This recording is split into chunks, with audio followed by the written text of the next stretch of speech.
He was the beloved star of some of the most iconic family shows on television, always playing the strong, kind, dependable father figure everyone wished they had. But behind the scenes, Michael Landon was living with a side of himself that most people never saw. He was a man who carried deep secrets, heartbreaking scars, and a haunting past he never fully outran. Years after his death, one of his daughters has finally opened up about a shocking secret that her father never talked about. She has revealed the burden he carried quietly, and a decision she believes he would have deeply regretted. Her revelation is extremely heartbreaking. And once you hear what it is, you'll understand why. The childhood trauma that fueled his drive. Michael Landon wasn't born into fame. In fact, his early years were quite chaotic. Born Eugene Maurice Orowitz on October 31st, 1936, in Queens, New York. Michael's life started in a home that was already divided in more ways than one. His father, Eli Maurice Orowitz, was a Jewish actor and theater manager, while his mother, Peggy O'Neill, came from an Irish Catholic background and had worked as a dancer and comedian. On paper, that may have sounded like the perfect match. But in reality, their differences, especially religious ones, created a deep emotional tension within the home. His mother made it no secret that she resented her husband's religious background, and her bitterness seeped into how she treated their son. During what should have been a proud and meaningful moment in Michael's life, his bar mitzvah, a symbolic rite of passage in the Jewish faith, his mother leaned over and quietly told him something that stunned him. She had secretly baptized him as a baby. It was meant to invalidate his spiritual identity, and that memory stuck with him. That kind of rejection from a parent cuts deep, and for young Michael it was extremely confusing. But religion wasn't the only source of trauma in his childhood. His mother Peggy struggled severely with mental health issues, and behind closed doors the family endured a cycle of emotional instability that left scars. Michael often witnessed deeply distressing moments at home, including times when his mother was struggling so severely that she put herself in danger, and the emotional toll of those moments never really left him. The tension in the home was constant, and Michael bore the brunt of it in deeply personal ways. He developed chronic bedwetting, something many children experience under stress, but instead of receiving compassion, he was met with shame. His mother would hang his soiled bed sheets outside the bedroom window for the neighborhood to see. For a boy already living in fear and confusion, it was public humiliation, and a reminder that there was no safe space for him, not even in his own home. Years later, he would channel this pain into art. In 1976, Michael wrote and directed The Loneliest Runner, a semi-autobiographical film that told the story of a boy dealing with bedwetting and a cold, unloving mother. It was raw, emotional, and one of the most personal projects of his career. That film wasn't just a story, it was a release. Despite the chaos at home, Michael found solace and self-worth in athletics. At school, he became a standout javelin thrower, impressing coaches and earning recognition for his strength and focus. It was one of the few areas in his life where he felt in control. His dedication paid off when he earned a scholarship to the University of Southern California for his athletic talent. This scholarship felt like a way out and a ticket to a better life. But fate had other plans. A shoulder injury ended his athletic dreams abruptly. For someone who had pinned so much hope on that one escape route, it was a devastating blow. The scholarship vanished, and with it, the structure and direction he had worked so hard to achieve. Struggling to find purpose, Michael took odd jobs to get by. One of them was at a gas station in Los Angeles, not far from the Warner Brothers studio lot. It was during one of his shifts that he caught the eye of a talent agent, a chance encounter that would change the course of his life forever. With encouragement to explore acting, he made a decision that would mark a turning point. He changed his name from Eugene Orowitz to Michael Landon. The new name chosen from a phone book was more than a stage identity. It was a new beginning where he could bury the trauma of his past and shape a future on his own terms. In 1957, Michael landed his first breakout role in the cult horror film, I Was a Teenage Werewolf. It might not have been Oscar material, but it made people notice him. He had the kind of artistic presence that couldn't be taught.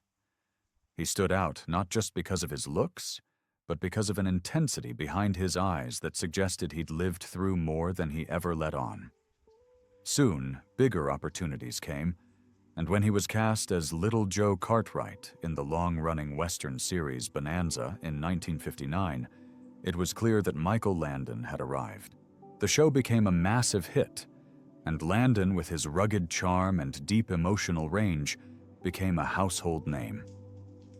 His ability to play both strong and sensitive roles made him one of the most relatable figures on television. But Landon didn't stop there. After Bonanza ended in 1973, he seamlessly transitioned into a new chapter of his career by creating and starring in Little House on the Prairie, which ran for 9 seasons. This show was more than just entertainment. It was a values-driven, emotionally resonant series that reached millions of families across generations. Then came Highway to Heaven in 1984, a spiritual drama in which Landon played an angel sent to help people on Earth. It was ideal for him because he played a moral compass figure who could guide others through pain, offering hope and healing. By the mid-1980s, Michael Landon had become one of the most recognizable faces in American television. He wasn't just famous, he was trusted, admired, and loved.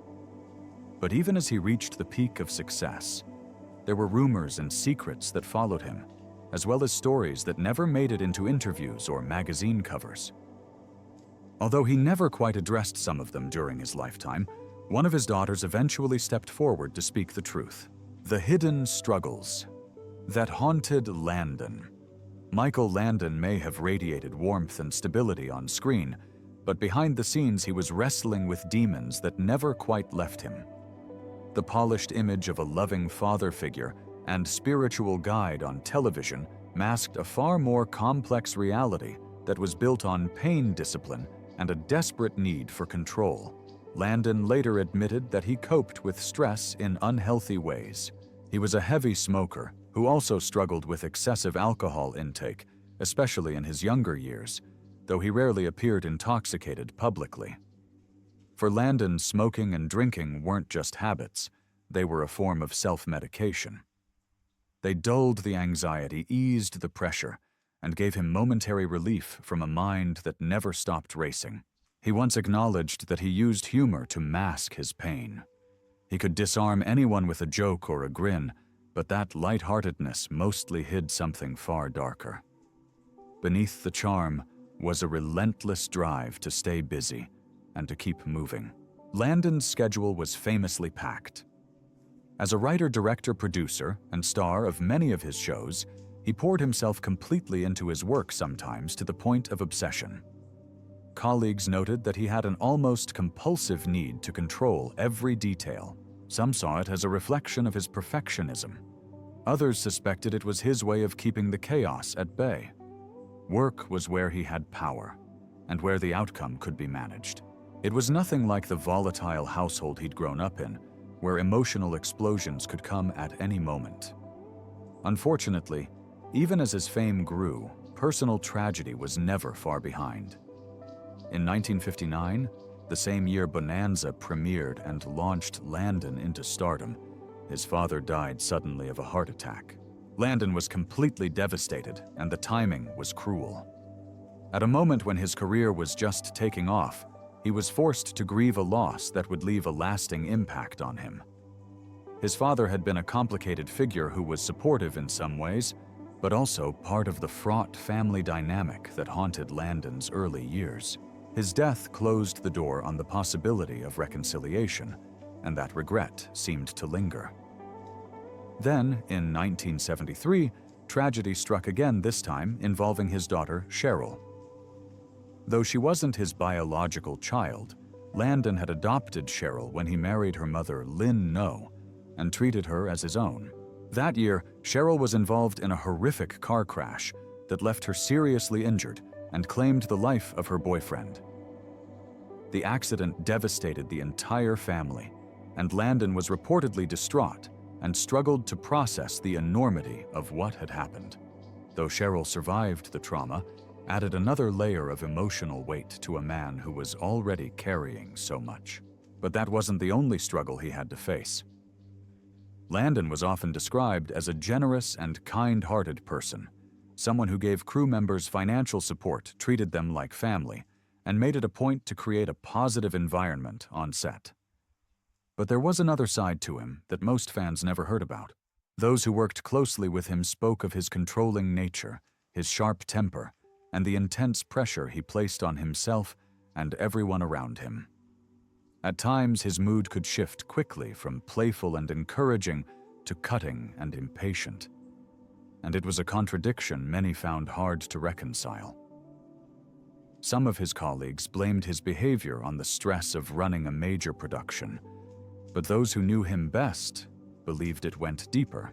Landon had an almost pathological need to maintain order and predictability, perhaps because he had grown up in a world where there was none. That desire for control eventually extended to his personal relationships too, and this created a tension at home that would later cause strain in his marriages. But at the heart of it all was a man constantly battling insecurity. Despite his success, Landon never quite believed he was good enough. The trauma of his childhood had carved deep wounds, and no amount of fame, accolades, or audience love could fully heal them. His drive for perfection, his resistance to vulnerability, and even his humor all pointed to someone who felt that at any moment the life he had built could fall apart. But still he kept going. The show had to go on. The smile had to stay in place, and the scripts had to be finished. Whenever Landon was hurting, he rarely let it show in ways the public could see. But not everything could stay buried forever. As he entered the later chapters of his career, the cracks in his image began to widen. Controversies emerged, rumors spread, and eventually personal scandals would push Michael Landon into headlines for reasons he couldn't control and never wanted to face. Controversies and public scandals. Michael Landon had built his career on portraying moral strength, compassion, and the kind of steadfast father figure audiences across America trusted. But behind the cameras, his personal life became increasingly difficult to separate from the characters he played. And when the carefully constructed image began to crack, it did so very publicly. Perhaps the most damaging controversy of his life erupted during the production of Little House on the Prairie, a show that had come to define his reputation as a wholesome family man. By the early 1980s, fans saw him as the ideal husband and father, not just on screen, but off it as well.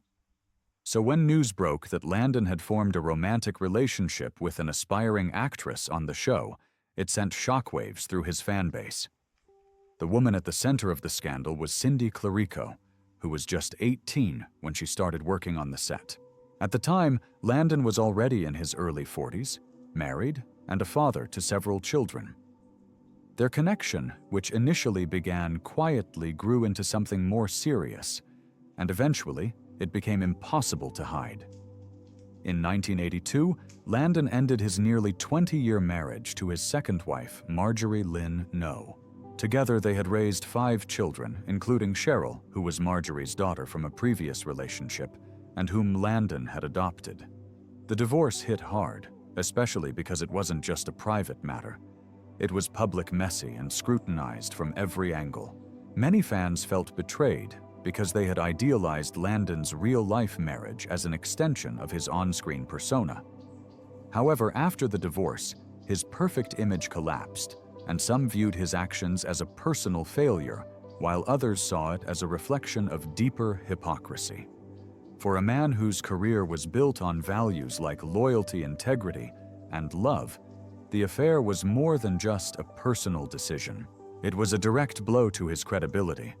But the cracks in Landon's public image didn't stop with his personal relationships. Behind-the-scenes stories began to surface about his behavior on set. These shocking revelations painted a far more complicated picture than the generous leader he was often described as. Some of Landon's co-stars recalled him as being intense, controlling, and prone to emotional outbursts when things didn't go his way.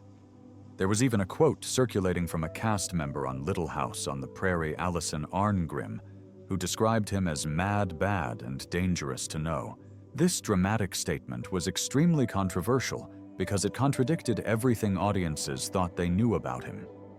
But the scandals didn't end there for Landon.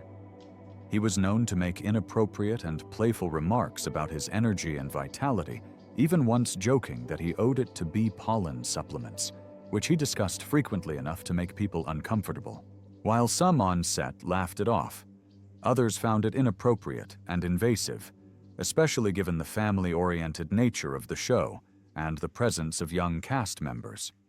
While Landon was viewed as a polite and funny figure on television, in reality, there were moments when his temper boiled over.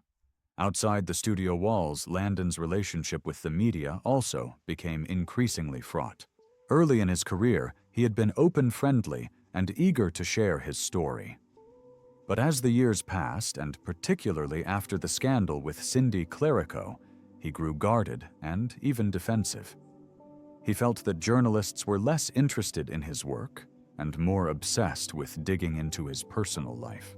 At one point, the tension reached a breaking point when Landon had a physical altercation with a reporter who had pushed too hard with personal questions about his family.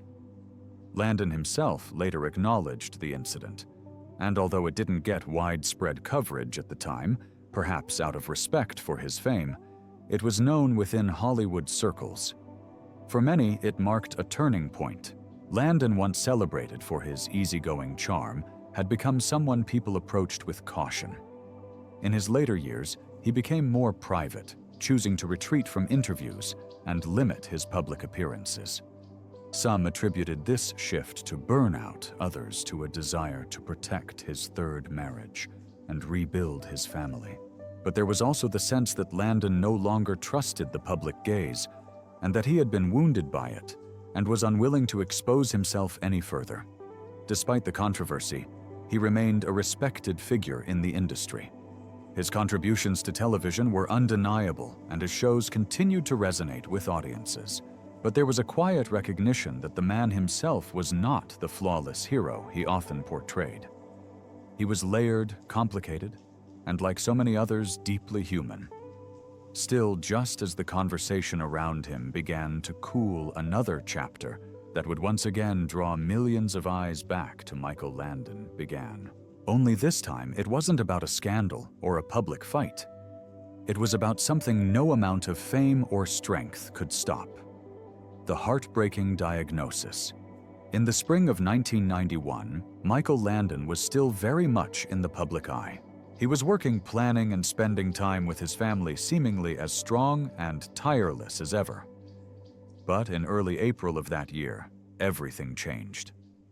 After suffering from severe, persistent stomach pain, Landon sought medical attention, expecting to receive news of perhaps an ulcer or something manageable. However, what he received instead was a devastating, life-altering diagnosis. Doctors informed him that he had pancreatic cancer, one of the most aggressive and unforgiving forms of the disease. And by the time it was discovered, it had already spread to his liver and lymph nodes, and at this stage it wasn't curable anymore. For Landon, a man who had always pushed through adversity, this news was earth-shattering. He had overcome so much in his life, from trauma to setbacks and scandals, but somehow always emerged stronger. But this time was different, because pancreatic cancer doesn't negotiate or wait. It advances quickly, leaving little time to prepare or fight back. Despite the grim prognosis, Landon eventually decided to fight the disease. He began chemotherapy, hoping to slow the spread of the cancer. He also explored holistic treatments and experimental therapies, determined to exhaust every possible option. He also consulted alternative medicine experts, adjusted his diet, and leaned into his physical and spiritual strength. But even the most aggressive interventions offered only temporary relief. As the weeks passed, Landon finally made the difficult decision to step away from the public spotlight and spend whatever time he had left at home. He retreated to his Malibu ranch, a peaceful place tucked away from the chaos of Hollywood. There he focused on what mattered most: his wife Cindy, their children, and a few close friends. The man who had built a career around stories of family and connection now found himself living the most intimate chapter of all, facing mortality surrounded by love. Still, Landon didn't disappear completely. In May 1991, he made one final public appearance on The Tonight Show, starring Johnny Carson, and it was a moment that stunned fans. He had lost a significant amount of weight, and though his sense of humor was still intact, there was a visible sadness in his eyes. That final media appearance was emotional, raw, and difficult to watch, especially for those who had grown up with him as a constant presence on their television screens. Landon used the appearance not to ask for sympathy, but to speak candidly about his illness. He expressed gratitude for the support he'd received and emphasized the importance of staying strong and positive in the face of unimaginable difficulty. His honesty touched millions of people and reminded them that even their heroes could hurt. Despite his physical decline, Landon remained mentally sharp and emotionally grounded in those final months. He spent long afternoons with his children, told stories, and tried to preserve as much normalcy as he could. Sadly, on July 1, 1991, Michael Landon passed away at the age of 54. The news sent a wave of grief across the country. Fans, co-stars, and even casual viewers felt the loss deeply. He had been part of their lives for decades through Bonanza Little House on the Prairie and Highway to Heaven. He wasn't just an actor. He had become a symbol of comfort, stability, and hope. His funeral was private, and he was laid to rest at Hillside Memorial Park Cemetery in Culver City, California, in a private mausoleum away from the public eye. It was a quiet goodbye for a man whose life had been so publicly lived. Even in death, Landon's legacy endured. His shows continued to air in syndication, introducing him to new generations of viewers. For many, he represented something timeless and a reminder of a more innocent era of television, where stories could still teach, heal, and inspire. But while the public mourned, those closest to him carried something deeper. They had witnessed the private pain behind the fame, and some of them, especially his daughter Leslie, would eventually break their silence to share what the world never knew about Michael Landon's final days. She finally opened up not just about the illness, but about the truths he left behind. Leslie's revelations on Michael's final years. After Michael Landon's death, the silence from his family was respectful but heavy. For years, they kept their memories close and honored him in quiet ways. But eventually, his daughter, Leslie Landon, a former actress turned psychologist, decided it was time to speak, and she began opening up about the man the public thought they knew and the deeper truths that lived behind closed doors. One of the most revealing moments came when Leslie spoke about her father's approach to his health. Despite being a man who seemed to have endless energy and charisma in reality, Landon actually had a complicated relationship with doctors. According to Leslie, he simply didn't go to the doctor regularly and often dismissed signs that something might be wrong. She revealed that he was strong and driven, but like many men of his generation, he believed in pushing through discomfort rather than slowing down to address it. Leslie reflected on how that mindset ultimately cost him, and in one particularly emotional interview, she said, "And I think if my dad were alive today, he would say, 'Boy, I blew it.'" Those words were filled with sadness and hard-earned clarity. She believed with conviction that early detection might have made a difference. And now, as a mental health professional and public speaker, she uses her platform to encourage people to prioritize their well-being, to not ignore warning signs, and to understand that strength sometimes means knowing when to ask for help. While Leslie took a path of healing and advocacy, her siblings carried on their father's creative legacy in other ways. Michael Landon Jr., Christopher Landon, and Jennifer Landon have all pursued careers in film and television, each in their own distinctive way. Michael Jr. became a successful producer and director, often working on projects that echo his father's emotionally rich storytelling style. He's known for creating family-oriented content with depth and moral complexity, much like the shows his father built his career on. Christopher Landon, meanwhile, made his mark in a different corner of Hollywood. He built a career in horror and thrillers, directing and writing films such as Happy Death Day and Freaky. His work may be more irreverent, but the creativity, discipline, and strong sense of character all nod back to his father's influence. But perhaps the most publicly visible of Landon's children in recent years has been Jennifer Landon.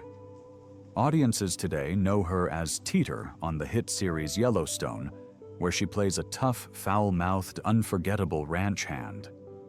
Her portrayal has earned widespread acclaim, and many fans have drawn connections between her grit and the legacy of her famous father. Jennifer has openly credited her father with inspiring her work ethic and passion for storytelling. Though she was still quite young when he passed away, the impact he had on her never faded. In interviews, she's shared that growing up with him even briefly instilled in her a deep love for performing and a belief in the power of television to connect with people on an emotional level.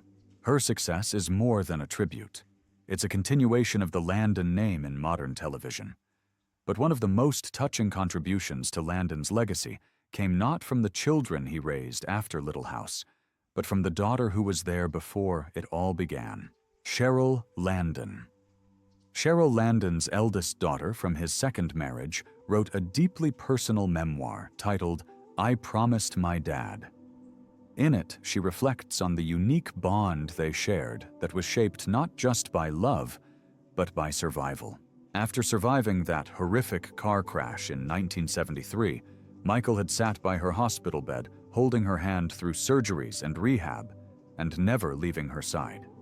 During those long nights, she says he made a promise that if she pulled through, he would create something meaningful out of the pain they had both endured. Years later, he created Highway to Heaven, a spiritual series that showcased hope, healing, and redemption. According to Cheryl, it was born from that promise. She believes that the show wasn't just television. It was his atonement, his gift, and his way of fulfilling a sacred vow to his daughter and to himself. In her book, Cheryl also wrote about the man behind the myth. She didn't sugarcoat his flaws, but she honored his intentions. She painted a picture of a father who was far from perfect, but who never stopped trying to love, to protect, and to repair what had been broken. As time goes on, the public memory of Michael Landon may look complicated, but thanks to his children, we now also see the real man who was flawed and passionate, but still loved deeply and inspired many. And perhaps that's the legacy that matters most. What's your favorite memory of Michael Landon? Tell us in the comment section below. If you enjoyed this video, don't forget to click on the next video on your screen, like this video, and subscribe to our channel for more updates.